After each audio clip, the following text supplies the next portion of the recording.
You're listening to Victory Baliwag. We hope that this message encourages you today.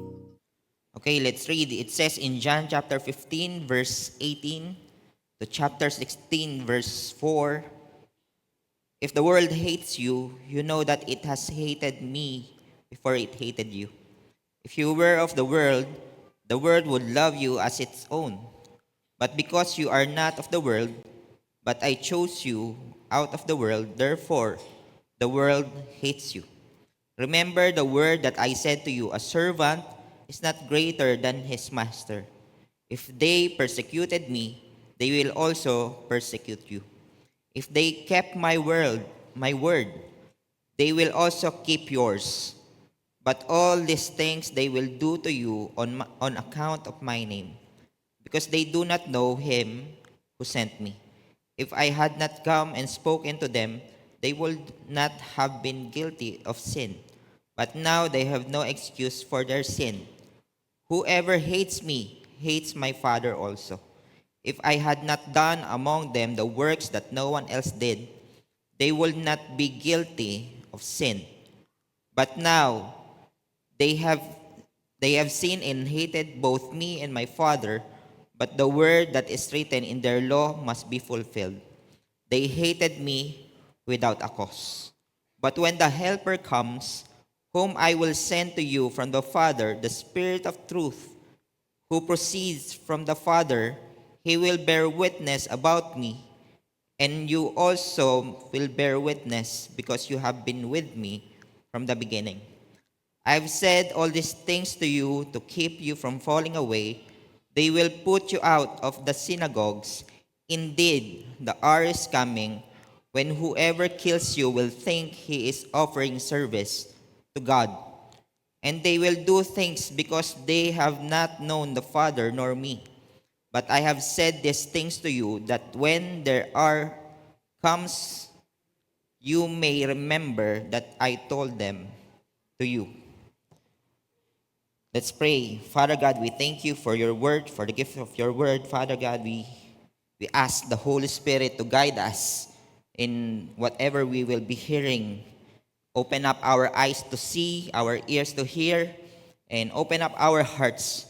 Not just, hindi lang ito maging head knowledge to us, but rather this will be a word that will make us move. Father God, guide us as we go through this preaching today. In Jesus' name we pray. Amen and amen. Okay, so you may now take your seats. At habang umuupo po kayo, batiin nyo naman ang inyong mga sarili. Binati nyo na yung iba kanina. O sige, batiin nyo na lang yung wala dito. Parang ang hirap no? So, pinapahirapan natin ang pinapahirapan. I'm just thinking of creative ways kung paano natin gagawin to. Kasi binati nyo na kanina. Redundant. So again, magandang tanghali po sa ating lahat. At if bago po kayo dito, I'm John, one of your pastors here at Victory Baliwag, and I am tasked to preach at 11 a.m. So usually salitan kami ni Pastor Dennis dito. If you are looking for Pastor Dennis, and I'm sorry to disappoint kasi ako yung nandito sa harap. Nagpabunot lang po siya ng ngipin. So kapag nakita niyo po si Pastor Dennis, bigyan niyo na lang po ng bayabas, tsaka ng wala si Pastor Dennis dito, baka makarating. Ayan.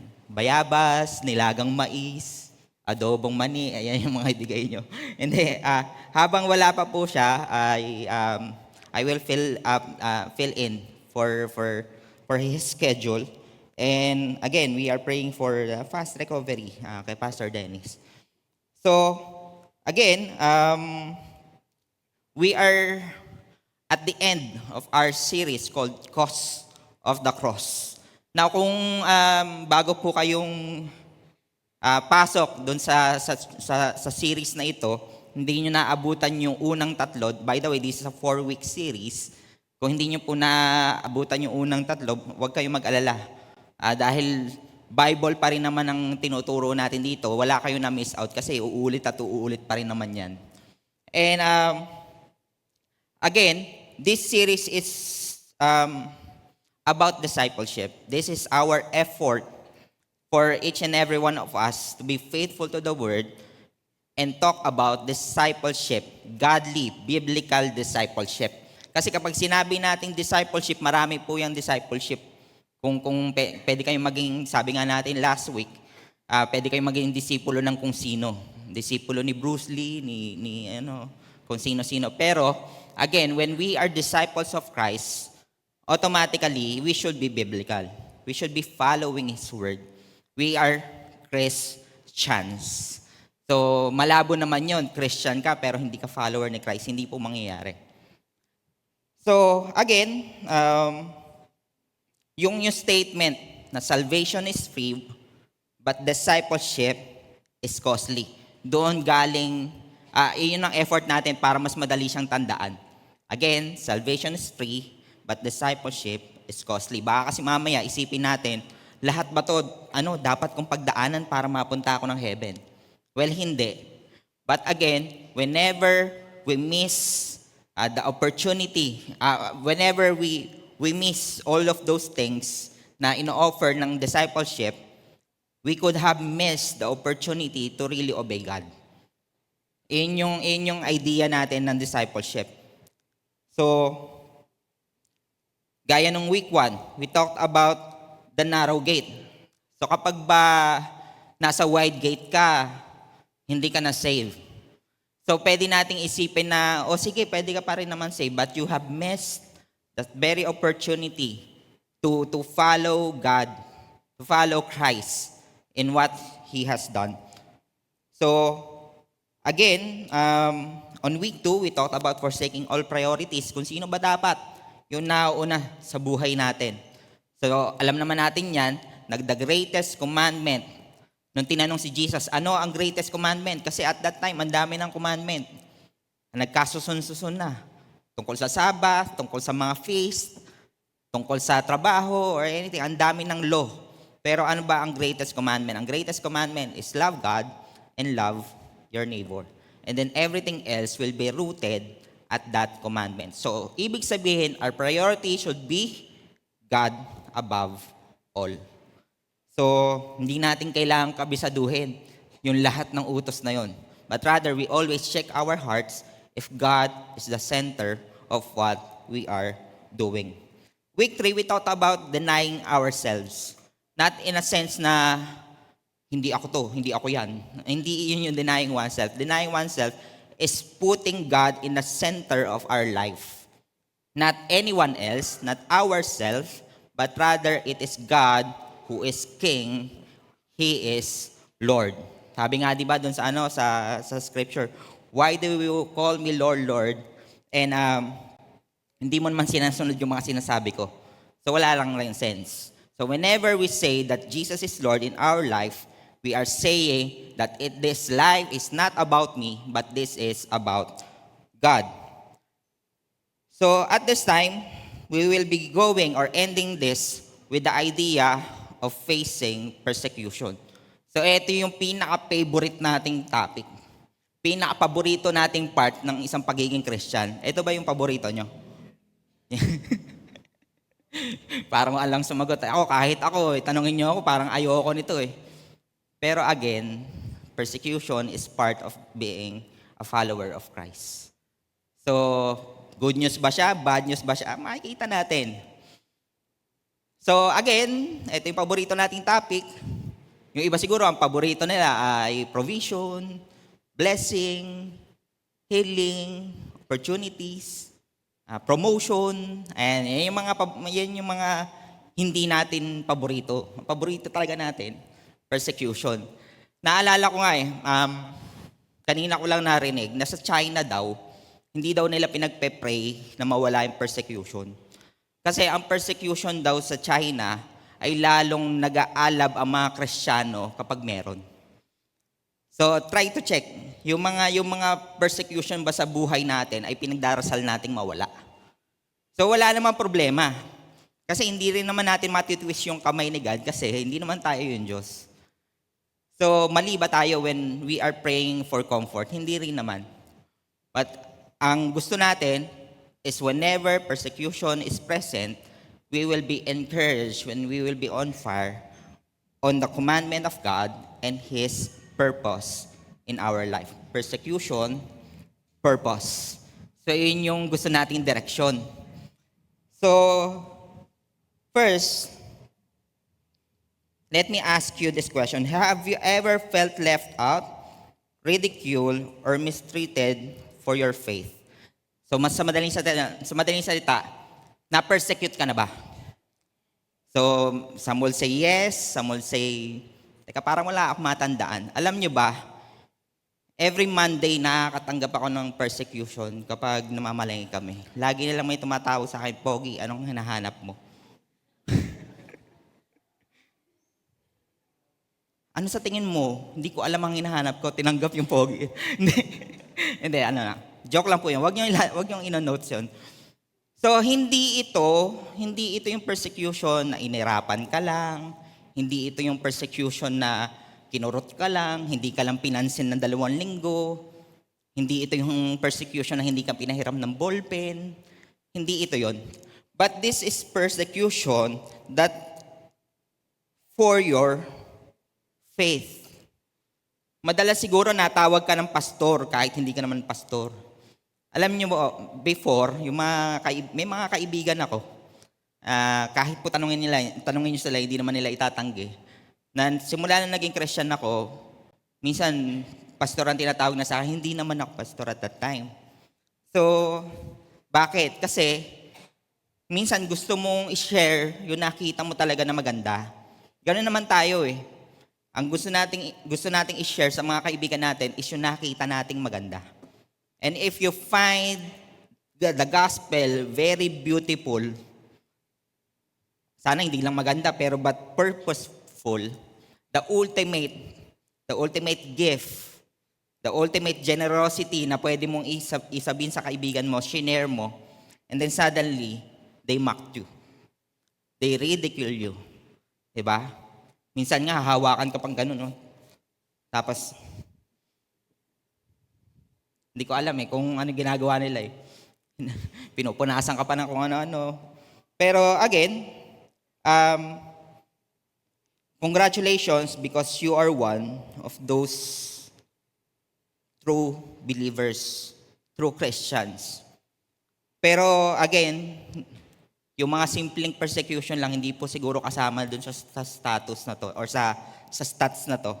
I saw this picture in opendoors.org. Sa opendoors.org, meron silang tinatawag na World Watch List 2025, 2024, 2023, yung mga nakaraang taon at yung mga susunod na panahon pa, na kung saan they have this as statistics na kung saan pinapakita nila how Christians are persecuted worldwide.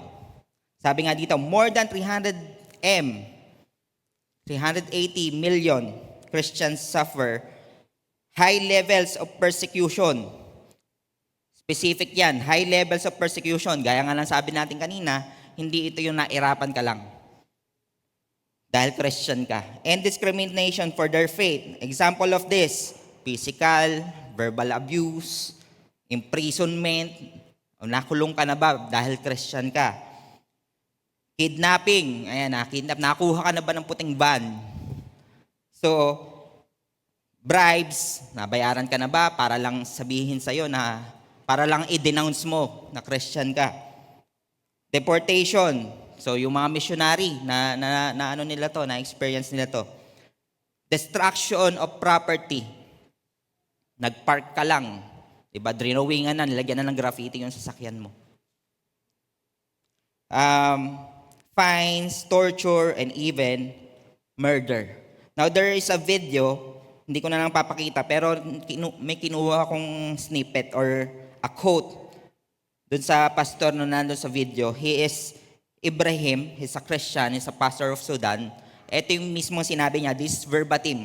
Ang sabi niya, most of the Christians, this is pertaining to Christians in Sudan, who are still in the conflict zone areas are now end up eating the leaves of trees.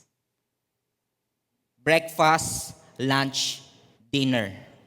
Kumakain na lang daw ng dahon ng puno. Dying on a daily basis by random bullets. and imagine among them their children. So yun yung sitwasyon nung mga tao or ng mga Christians sa Sudan pa lang. Hindi ko alam kung saan sa mapa na to yung Sudan, pero again, um, it happens up until today. It's a modern thing when it comes to persecution of Christians. Now, dito sa Pilipinas, alam nyo, hindi ko alam, siguro isolated case na nangyayari ito. Pero, imagine yourself being on that country. Being on that situation. Hindi pa nangyayari, di ba? And yet, kung makapray tayo ng persecution na sana mawala, wagas. Na parang hindi na magpapatuloy yung buhay kapag hindi nawala yung persecution na yun. Diba? Hindi ka lang pinahiram ng sasakyan, hindi ka lang, alam mo yun, nagkapantal ka lang, hindi na ako magcha-church, may pantal ako. hindi ko alam eh. It's just an hyperbole or exaggeration, but you get the point. We all have that reasons for to quit or to quit Christianity because of a mere persecution. Now, ano ba yung Christian persecution? Baka kasi mamaya persecution tayo ng persecution, hindi natin alam kung ano yun. Christian persecution is any hostility, anything na kontra dun sa sinasabi ng Bible, experienced from the world because of one's identification with Jesus Christ. So, iyan yung iyan yung idea natin or definition, short definition, effort natin to define what is Christian persecution. So going to our word, it says in John 15, sabi dun sa Gospel of John, by the way, take note, yung binasa natin, hindi ata colored yung printed natin, but if you will look at Red Letters Bible, or even in app, makikita nyo red letters yung verses natin, buo yan. Ibig sabihin, Jesus is the one who is speaking. Siya yung nagsasalita. So whenever he addressed that I, me, ibig sabihin, it is Jesus himself. And if you, madalas to sa Yohanan letters, or sa Gospel of John, is yung the world. Whenever we speak the world, ang gamit niya ng word dyan sa Greek is cosmos.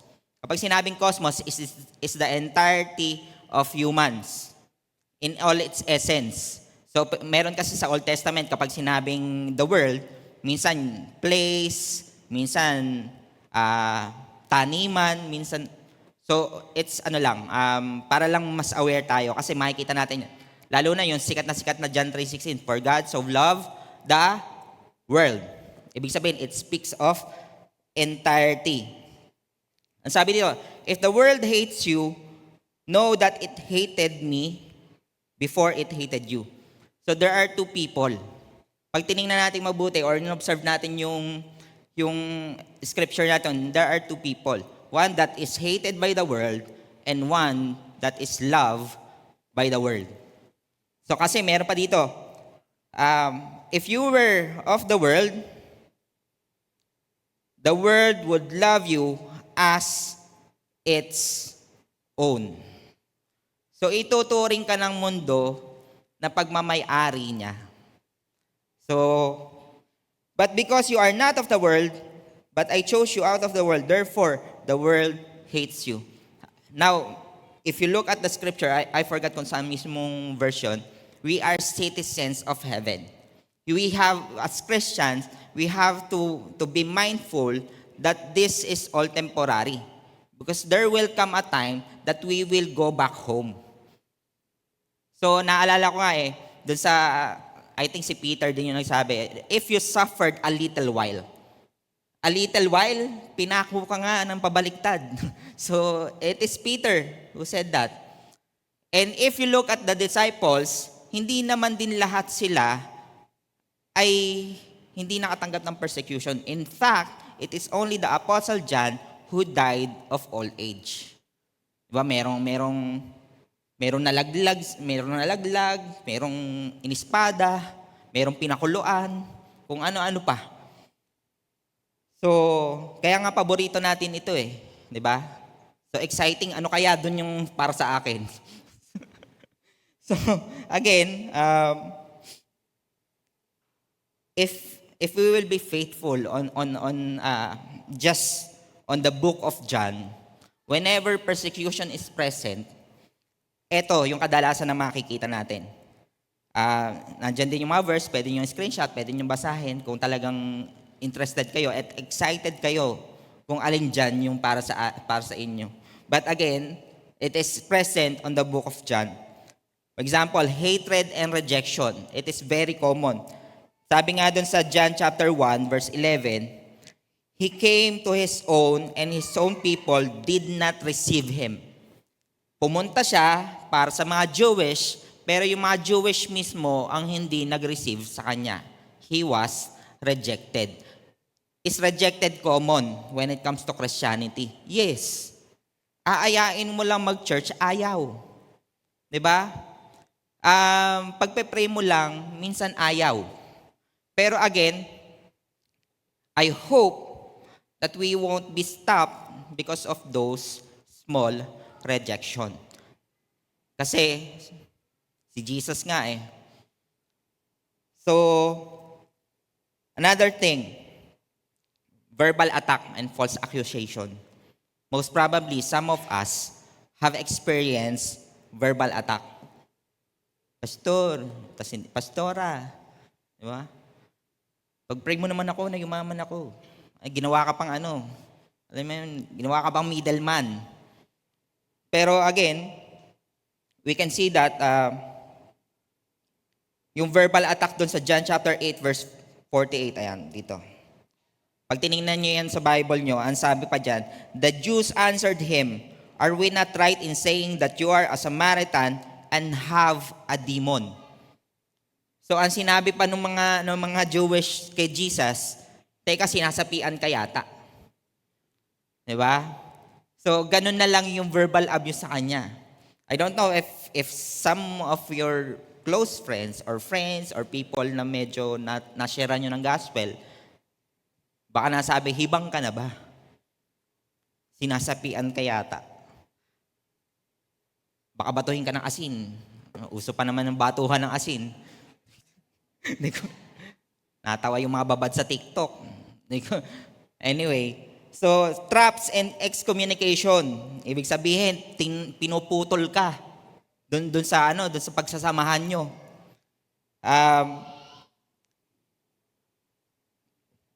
Makikita nyo yan kahit doon sa John chapter 9 verse 22. Ayan. Sabi dito, his parents said these things because they feared the Jews, for the Jews has already agreed that if anyone should confess Jesus to be Christ, he was to put out of the synagogue. Aalisin daw sa simbahan. At that time, kasi hindi nila kilala si Jesus, or even, alam niyo yon sa magkakaibigan, summer na, nag-set ng swimming, magugulat ka na lang, nag-upload ng picture, di ka kasama. Sakit, no? Pero again, nangyayari yon. Pero sana, it's not about anything else, but it is talagang hiniling natin sana.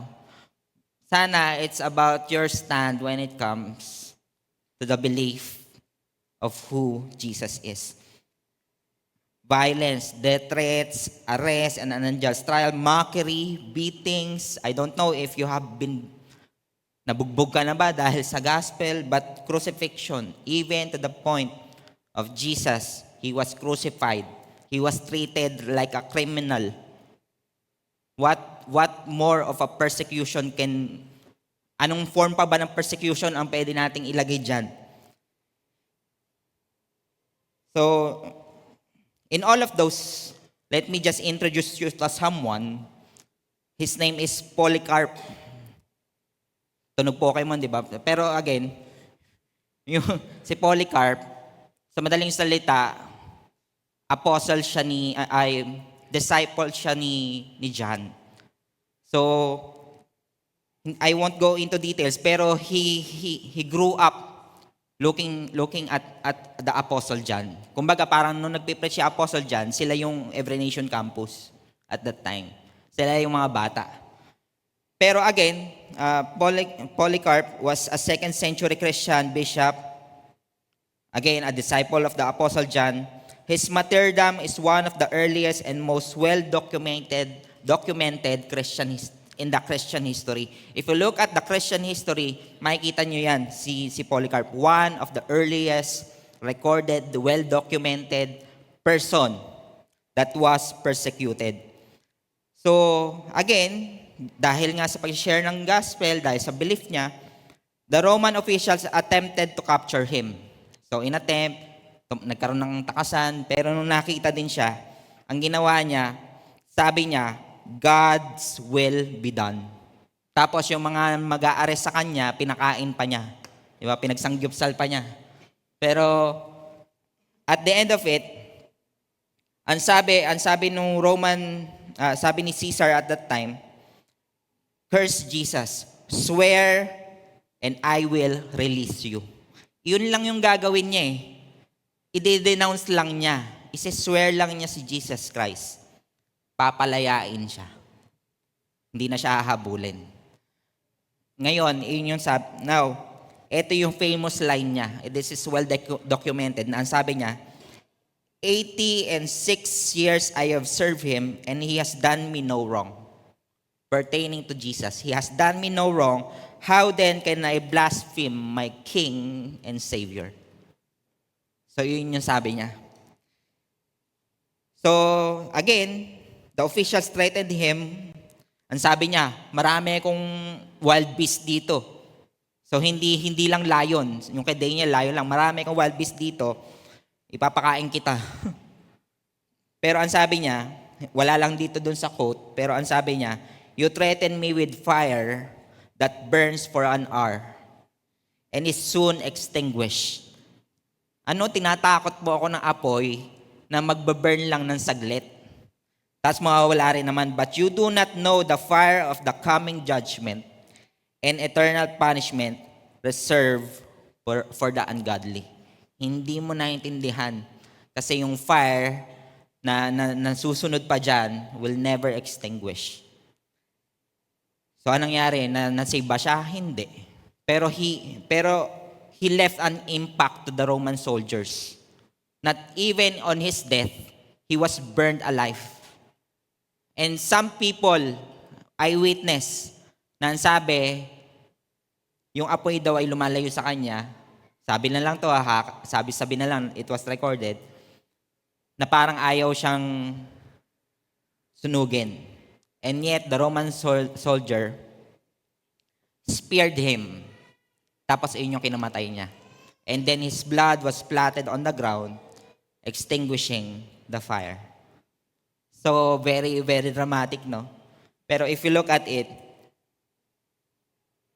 ano ba talaga yung nasa isip niya when he was being persecuted? Ano ba yung nasa isip natin whenever we encounter persecution in our life? Ano ba yung dapat mindful tayo? Yung hindi nawawala sa isip natin whenever we face those situations. There are 3 things. Christian persecution is about Jesus, the result of sin's inherent irrationality, and the Christian persecution is inevitable but has a purpose. Kailangan iyan yung nasa isip natin. So the first one, Christian persecution is about Jesus. Sometimes people face opposition for reasons unrelated to faith. So if there are persecutions that about Jesus, there are persecutions that are not about Jesus. So not every persecution is about His name. So try to assess. Yung persecution ba na nangyayari sa atin, is it because of our faith? Or is it about our own doing? Or is this about for our sake? Para sa atin lang ba ito? So ang sabi sa sa John chapter 15 verse 20. Remember the word that I said to you, a servant is not greater than his master. So if Jesus suffered, persecuted, and so are his servants. If they persecute me, they will also persecute you. If they kept my word, they will also keep your. But all these things they will do to you on the account of my name.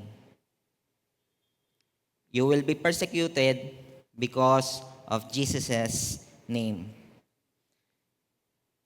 So again, let us try to assess every persecution in our life. Is it because of Jesus' name?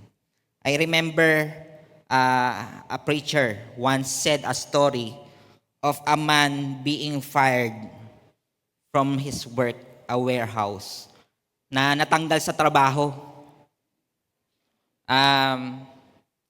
How many, meron siguro natanggal sa trabaho, pero again, this man was fired from his work, and then he says that he was being persecuted because of Jesus. Dahil daw Christian siya, kaya siya natanggal sa trabaho. And yet, nung tiningnan na nila yung CCTV, ang ginagawa niya ay pumupunta siya doon sa isang part ng warehouse na may maraming TV, tapos sinisipa niya yung mga picture tube nung TV. Tapos sinasabi niya, tool of the devil. Tool of the devil, basag. Tool of the devil, basag. So, anong nangyayari? He was not fired because of Jesus' sake, but because of his religiosity. So, ang sabi pa nga doon, he didn't get fired for Jesus' sake. He got fired for being an obnoxious, and he should be probably in jail. So, walang sense eh. Nagbabasag siya ng TV, pero akala niya, yun yung ginagawa niya. So, we must, if we are rude, dishonest, or unkind, and people reacted negatively, that is not persecution. So we can even be persecuted with good words. I don't know about you, but minsan nasabihan ka na rin ba na, okay, maganda yung ginagawa mo, pero ako, dito na lang ako. Okay, maganda yan, hallelujah, hallelujah. Okay, amen, amen. Okay na yan, pero dito na lang ako. What is sad on this time and this age is people is trying to water down sin. Yung adultery, sinatawag na affair, ginagawa pang telenovela. Yung homosexuality, wina-water down, ginagawang pride, loving oneself. Yung lying, sabi, white lie. So, even with good words, we are being persecuted. So, we can say that true persecution happens when we suffer because we are following Christ, not because of personal faults. So try to ask this question to ourselves. Am I facing persecution because of my faith in Jesus or because of my own doing? Because of my own sake? Because of my own agenda? So balik tayo doon, denying oneself. Are we denying ourselves? Because for Jesus' name. Second, Christian persecution is the result of sin's inherent irrationality. Kapag sinabing nating inherent, permanent, something a characteristic of. So, nakausap ka na ba ng someone who is irrational? We're not trying to determine anyone. Pero if someone is irrational, alam mo yung mapapasabi ka na lang, ano ba talaga? It doesn't make sense.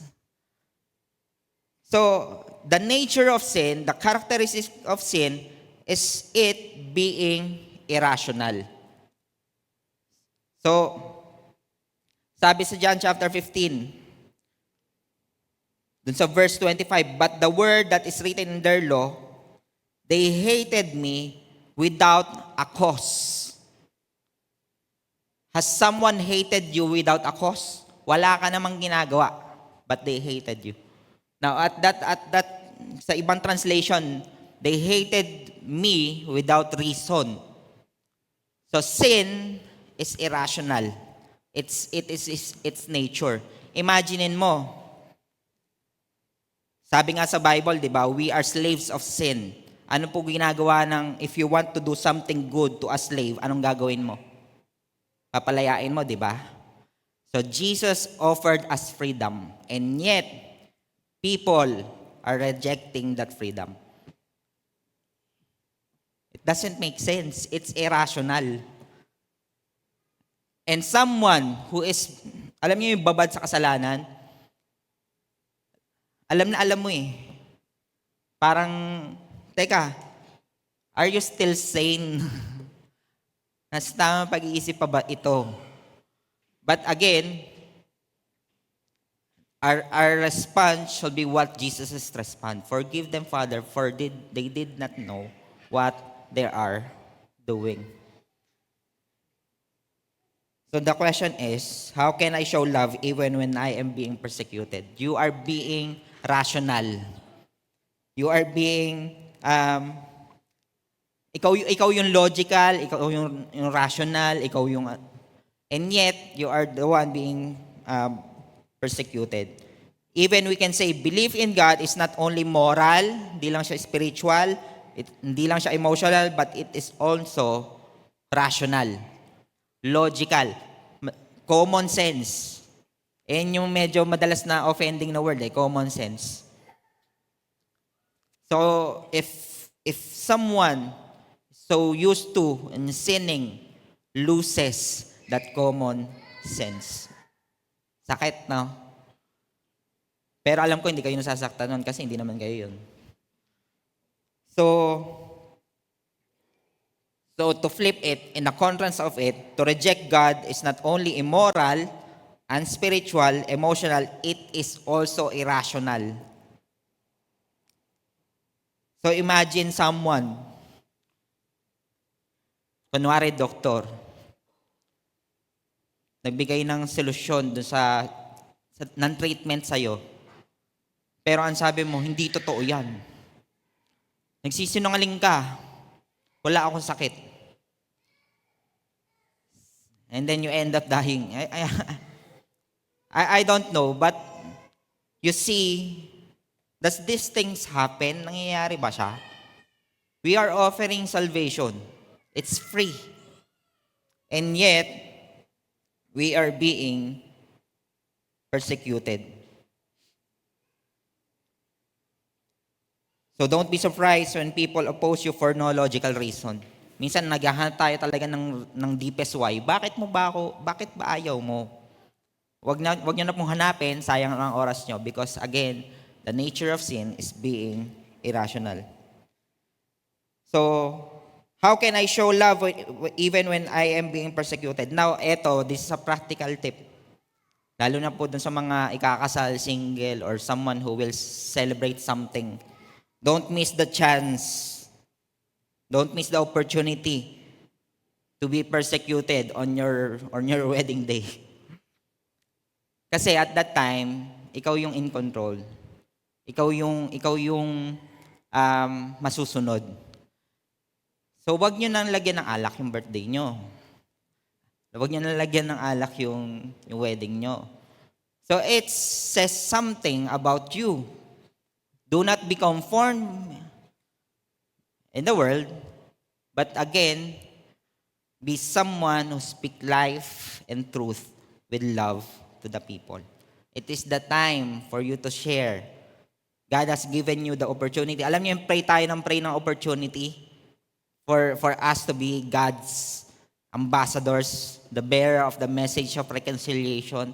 And yet, at that very moment, na ikaw yung nagbayad, ikaw yung nagplano, tapos you will serve people who will just persecute you. Ano ba yun yung spaghetti, ang tabang. ang simple ng persecution, no? Pero again, every opportunity is well presented to us. We pray for wisdom of when we should be doing those things. So in all of those persecution, there's a promise of hope, a message of hope. Ang sabi kasi dito, but when the Helper comes, whom I will send to you, the Helper, it's the Holy Spirit. In all of those persecution, if you felt alone, kahit yung mga ka-victory group nyo, wala, always remember, the Holy Spirit is with you. The Spirit of truth who proceeds from the Father, He will bear witness about me. To bear witness is the Holy Spirit sent to you for you to win arguments, for you to be, for that persecution to be lifted up, mawala, ma-delete, ma-erase, or anything. No. But that the Holy Spirit was sent to you for you to be a witness. Those persecutions will be turned around and it will be a testimony. So in yung reason why the Holy Spirit comes. Minsan kasi, 'di ba? Lord, di mo ba ako mahal? Bakit ako nandito? Minsan ganun eh. But again, it must be clear that the Holy Spirit will bear witness of Jesus. And so are we. And lastly, as we come to a time of close, ang sabi, Christian persecution is inevitable. Huwag niyo pang pag-pray na mawala. Sayang oras niyo. But has a purpose. Because if your persecution is not about Jesus, you will still be persecuted pa rin naman. But the purpose, we should be aware of what is the purpose is. Ano ba yung purpose ng persecution natin? Gaya nga nung tinanong natin kanina, yung simula. Persecution, purpose. Yun lang naman yun eh, kahit hindi na natin matandaan yung mga unang sinabi natin. Whenever the persecution is present, what is the purpose of that persecution? Sabi dito sa chapter 16, I have said all these things to you to keep you from falling away. These words was said to us, was iniwan sa atin to, for us to keep from falling away. Alam niyo yun, there are times that persecution is present. Parang gusto mo, wag na lang kaya. Yakapin ko na lang kaya uli yung mga bagay na ino-offer ng mundo. Kasi sila masaya. Ako hindi. Now, if ang iniisip natin is just for the temporal, baka nga masaya sila. Baka nga masaya yun. Pero what could be happier and fulfilling than to spend eternity with the one who created you? Indeed, the hour is coming. Sabi pa nga, di ba? The hour is coming that you will be persecuted, that whoever that someone would even kill you and thinking that it is for God. But I have said these things to you, that there comes, you may remember that I have told them. Are we ready? Am I ready? Or are we ready to stand strong in faith even if it costs us? Ano ba yung cost na yon? Imagine a soldier. Etong buong this serves as a warning. A warning is something that is given to someone who will be going through something that is inevitable. Hindi may iwasan. Now, may warning na hindi mo pa sinunod. That's irrationality. So, imagine, sundalo ka. Pupunta ka sa gera, tapos nakapambahay ka lang. Do you think that's rational? Do you think it's being prepared? So, we are on a battle. Every day.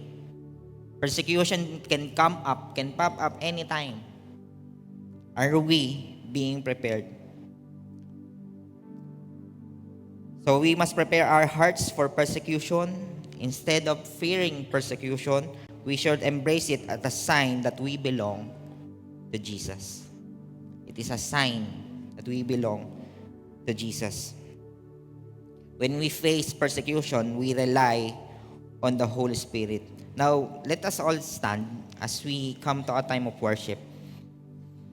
And let me just, remind everyone that persecution, hindi naman talaga siya masaya. But you know what? Alam niyo kung ano yung masaya? It's to be part of the purpose of God, and then to be secured with the promises that He has given us. Now, let us all worship God as we be mindful of the things that are ahead of us.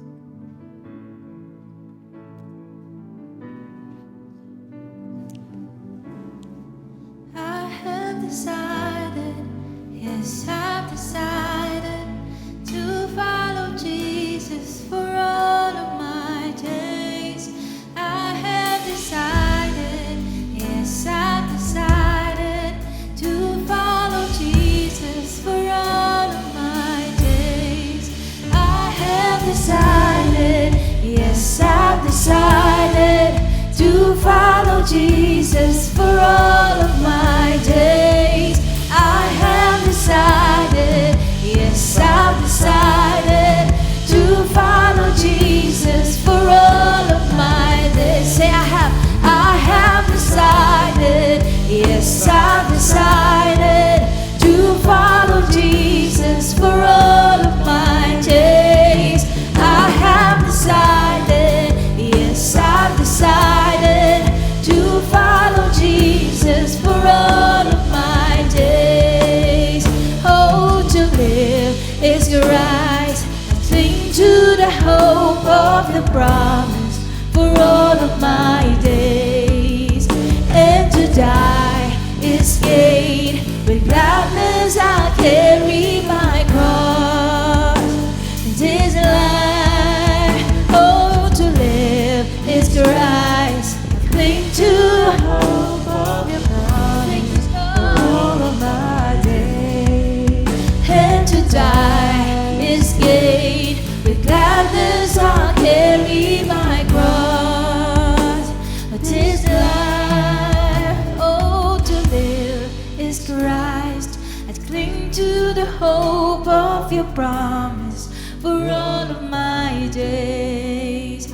And to die is gain, with gladness I'll carry my cross.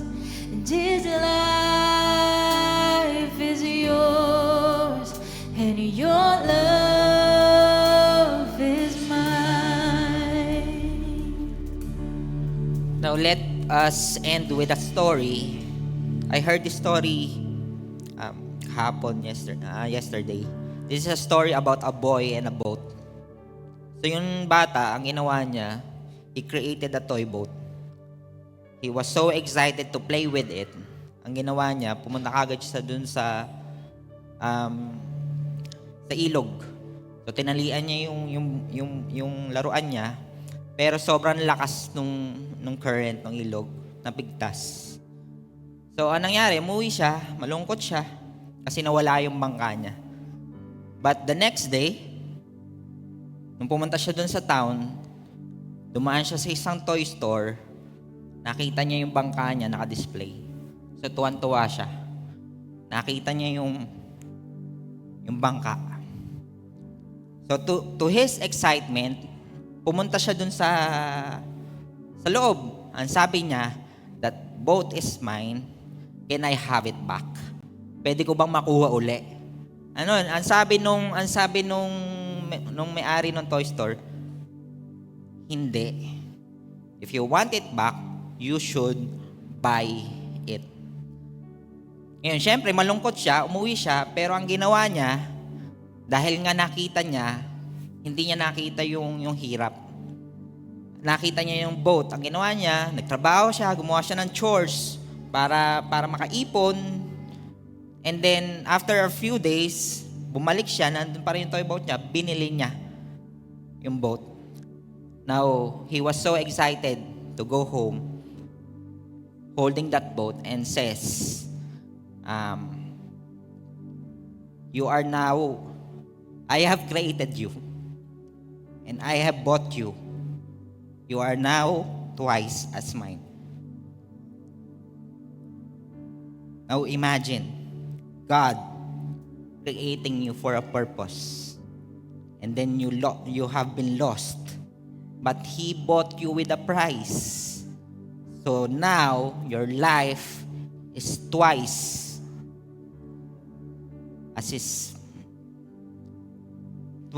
of His property. Now, if you look at the scripture, the one who is writing it's the Apostle John. And it was written mga 80 years, quite some time. Wala na lahat ng disciple, nag-iisa siya. He was writing it in the island of Patmos, na kung saan he was exiled. Imagine, someone who is alone, who was exiled, saying these things in John chapter 16 verse 33. In this world, you will have trouble, but take heart, for I have overcome the world. Now, Jesus have overcome the world. What are those temporary, small things, small persecution that you are facing? And before we pray, let me just leave you with this verse. Kayo na yung bahalang magnilay-nilay dito, but I think this speaks volume to us about persecution.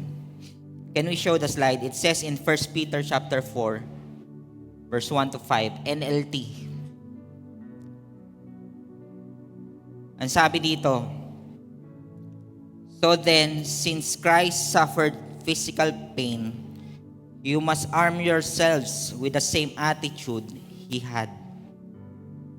And be ready to suffer too. For if you have suffered physically for Christ, you have finished with sin. You won't spend the rest of your lives chasing your own desires, but you will be anxious to do the will of God. You have had enough in the past of the evil things that godless people enjoy. Their immorality and lust, their feasting and drunkenness, and wild parties, and their terrible worship of idols. Of course, your former friends are surprised when you no longer plunge into the flood of wild and destructive things they do. So they slander you. But remember that they will have to face God, who stands ready to judge everyone, both the living and the dead. Let that word sink in. Let that word be a word for us as we end this series. Let that word be the summary of all those costs in following Christ. Let us all lift up our hands to the heavens as we pray. Father, we thank you, for you have bought us twice. For you have owned us twice. You have created us and you have bought us. Father, we thank you, for you have overcome the world. You are victorious. So there is no reason for us to behave like losers, to behave like, alam niyo, kawawa. But Father God, we thank you for your faithfulness. We pray that we stay faithful as well, even if it's hard. Let us look at the promise giver. The promises are good, but the promise giver is the ultimate prize, the ultimate reward. Father, help us to love those people who oppose you. And with that love, may those people know you as well. And Father God, we pray that we trust that Jesus has already won the victory. Father God, we pray and we ask all of this blessing, not for our sake. We pray for the persecution not to be lifted up, but we will hold on to the purpose of all those things, and we be obedient, and our hearts be formed, same as yours. Father, grant us peace. Peace that surpasses all understanding.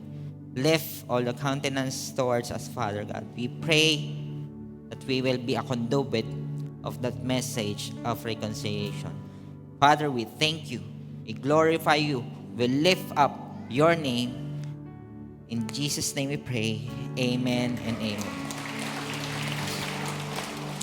Maraming salamat po. The service has ended. You are now sent out to honor God and make disciples.